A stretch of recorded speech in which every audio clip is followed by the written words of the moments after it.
So look, I want to encourage you, don't not film.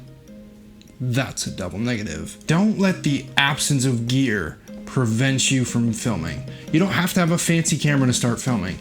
In fact, the tool that I would recommend that you use is probably in your hands right now. It's your smartphone.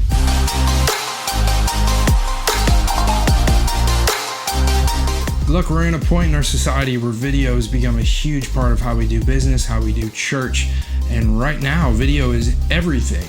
And so I've had a lot of conversations with churches lately that their pastors, their worship leaders want to know how to film themselves at home. And so that's what we're going to cover in today's video, is tips for filming yourself at home. So if you're just getting into video production or you're looking for more tips and tools for your church's video production, I encourage you, subscribe to this channel, like this video, share it with your friends.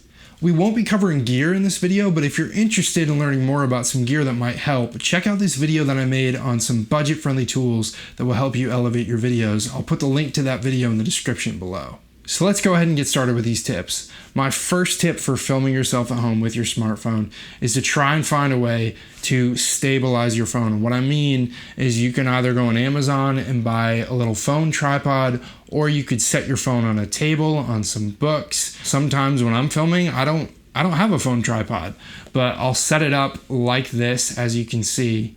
But try and find a way to keep your phone steady. If it's too shaky, if it's moving all over the place, that can be really distracting.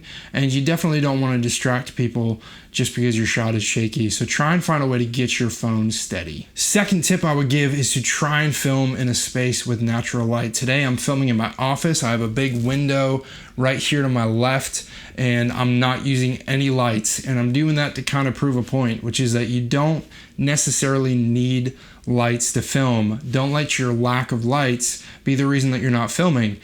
Try to find a room with a big window with natural light that you can film in. If you don't have a whole lot of window light, if for whatever reason you have to film at night, try and film in the room that has the best artificial lighting. Another thing I'd suggest is avoid filming with bright lights behind you if possible. So if you have that window light, don't sit in front of the window with your back to it.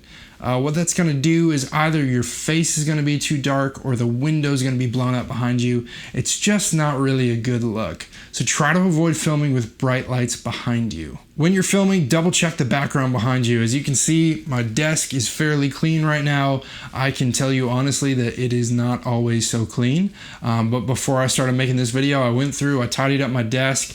Basically, just when you're filming, just tidy up what is showing in the shot behind you. You know, make sure your dirty dishes aren't sitting out, or kids' toys, or whatever it is.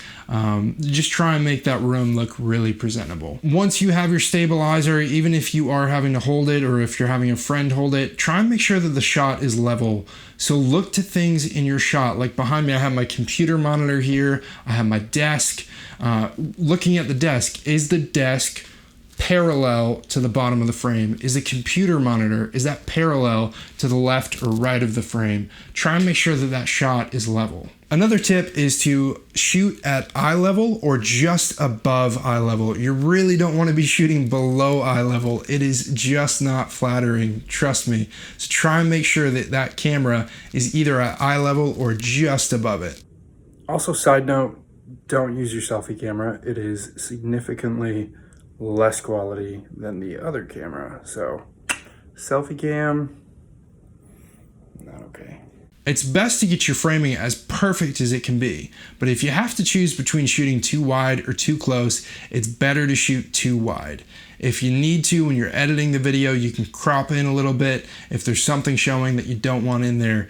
But if you shoot it too close, you can't zoom out when in the edit. So this tip's more related to audio. Avoid filming near noise, like a loud air conditioner, laundry, washer, dishwasher, anything like that. Try to make sure that you're filming in a quiet room. So try to film in a smaller room that doesn't have a whole lot of noise going on. So look, I'm filming this in my bedroom right now with my iPhone. No microphone, just the iPhone. That's all I'm using.